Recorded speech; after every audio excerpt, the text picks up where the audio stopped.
krimen, walang pinipiling oras at lugar. Kahit nasa Isabela, laging pinapanood ni Eddie, hindi niya tunay na pangalan ang pag-Facebook Live ng tinderang ito sa Rizal. Sinusubaybayan niyang pagbebenta nito ng gulay. Magaling ma'am, kahit wala kayong pera o pautangin kayo. Pangpagana daw sa pagbibinta para maaliw naman yung mga tao. Kaya laking gulat niya nung nalamang sa live stream nitong January 16, ang tindera biglang binaril sa ulo. Gulat ako ma'am, tinignan ko, patay na daw, may umiiyak.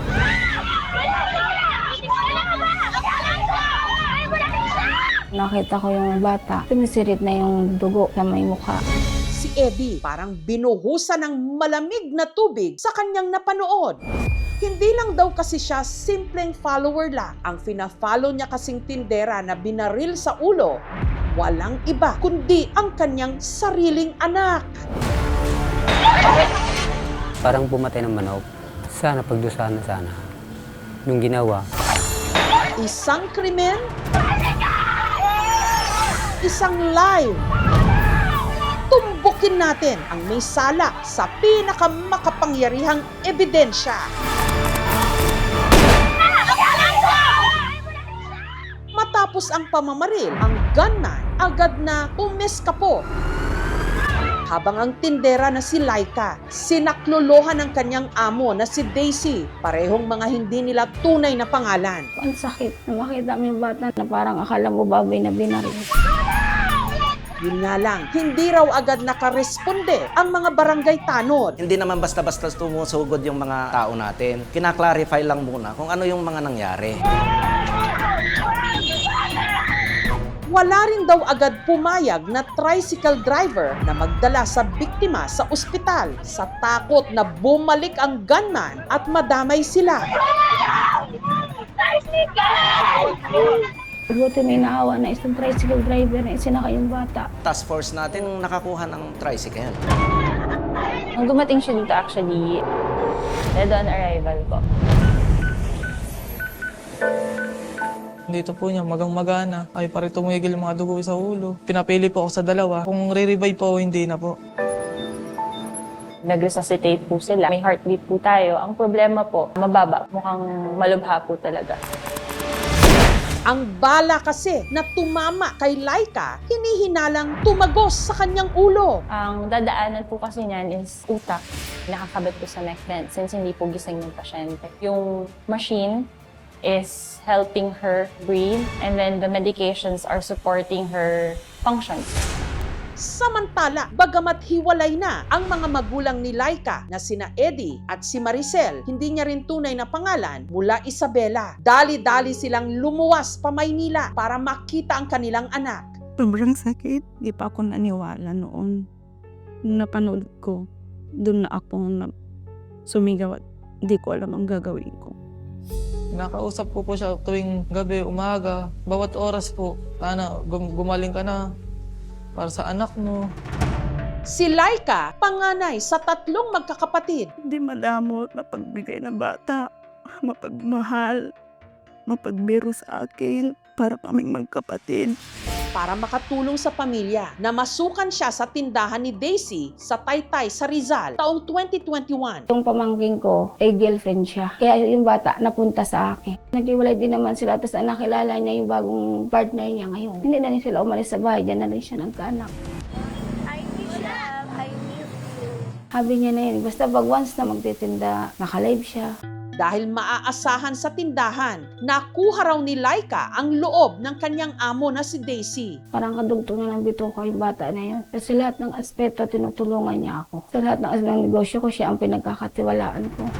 Maaasahan daw na tauhan si Laika. Katunayan, nang nahuli raw ni Daisy, ang dati niyang live-in partner na si Mike, hindi rin niya tunay na pangalan na may ibang babae. Dinamayan siya at inalalayan ni Laika. Yung anak ko kasi, lahat ng cellphone ng hawak-hawak niya, lahat alam niya ang password. Kasi yung anak ko ang gumawa lahat ng Facebook nila. Siyempre, yung amin niyang babae, tignan mo nga kung ano yung malaman ng sa cellphone ni papa mo. Yung anak ko naman, siyempre, titignan niya. Doon sila natitiklo. Yung mga message ng mga babae na doon. Pero sino nga ba ang may lakas ng loob na bumaril kay Laika kahit pa sa gitna ng mataong lugar? At habang siya'y naka-live, balikan natin ang mga nakunan ng live video mismo ni Laika.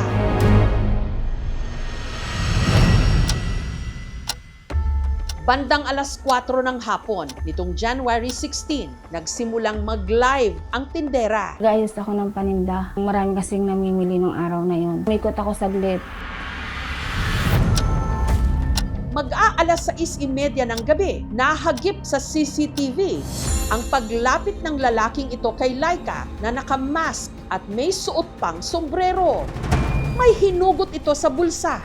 Ilang sandali pa, May narinig na akong putok.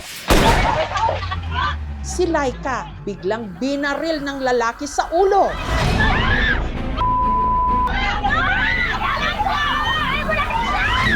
Ang kopya ng live video ang siya ngayong pinakamatibay na ebidensya ng mga pulis laban sa suspect. Nagkaroon po tayo ng identification mismo po doon sa pangyayari. Ayon sa investigasyon ng PNP, ang suspect hindi lang pala isang beses nahagip sa kamera, kundi 3 beses. Panoorin natin. Sa unang kuha, makikita itong dumaan sa likod ni Laika. Pagkalipas ng halos 4 na minuto, makikita naman itong nakatambay sa tindahang kaharap ng pwesto ni Laika. At panghuli, nung isinakatuparan na niya ang maitim niyang bala. Humanap lang siya ng pagkakataon na ang biktima po natin ay nakatalikod. Nag-fled on foot, ma'am, ang suspect po natin that time. Posible na taga diyan siya or kabisado niya yung lugar na yan. Kasi kaya diyan siya tumakbo kasi kung doon siya, maaaring matrap siya ng mga tao. Ang suspect, kahit na may mask at sombrero, namukhaan daw. Mismo pong may-ari ang nag-confirm. Na-identify niya po mismo yung dati po niya kinakasama. Walang iba kundi si Mike. Dahil po ata sa pambabae, kaya nagiwalay po sila. Kasi siya lang po kasi nagsusumbong sa nanay niya na kung may ginagawa yung tatay niya ng hindi maganda. Walang silang naghiwalay sa anak ko po. Binigay yung 6 na negosyo ng mamamamahan niya. Siyang nangangasiwa. Siyang pinagkatiwalaan. Alam ko na may ipon sila. Nung nabinuksan na daw, wala na daw po pera. Ang laman niya po daw, mga papel. Ang pinagala na kumuha ng pera ng suspect, may isip naman siya talagang ayaw na niya sa kanya. Kasi 20 times daw na niloko ng asawa niya at pinagnakawan pa na. Si Daisy, tumanggi munang magbigay ng anumang pahayag tungkol dito. Samantala, nitong January 17, nagsagawa ang PNP ng hot pursuit operation at natimbog nila ang suspect. Si Mike nakapiit ngayon sa Taytay Rizal Municipal Police Station. Alaman po natin na ang suspect po ay nasa Angono. Hindi po natin na-recover ang baril na ginamit po doon po sa pangyayari. Mariin pong itinatanggi po ng ating suspect na yung pangyayari na hindi daw po siya ang gumawa. As of January 22 po, lumabas na po ang resulta po ng ating paraffin test sa suspect. Ito po ay nag-negative. Ito pong paraffin test po natin ay pumapabor po sa suspect, subalit hindi naman po ito nangangahulugan na wala na pong kaso na maisasampu po sa kanya. Kaso pong isinampa natin sa suspect ay frustrated murder. Pwede po itong pumanik sa murder kung sakali pong may mangyari man pong hindi maganda sa ating pong victim. Sinubukan naming hinga ng panayam ang suspect pero tumanggi siya. Ano ang ginagawa sa kanya asawa ko? Binarin niya po sa ulo. Sana habang buhay na po makulong kung sino bumaril sa asawa ko. Sana, kung bumari sa kanila, kapulungan sana habang buhay sa loob para produsar na yung kasalanan. Nito lang Biyernes, si Laika tuluyan ng binawian ng buhay. Mahirap talaga kami na mag-decision sa dibdib namin kung anong kabigatan, tatanggap namin. Nananawagan po ako na sana matulungan yung aming anak. Kasi po, walang-wala po kami. Hindi alam ni Laika na ang huli niyang pagla-live hindi lang para sa paninda, kundi para rin sa hustisya.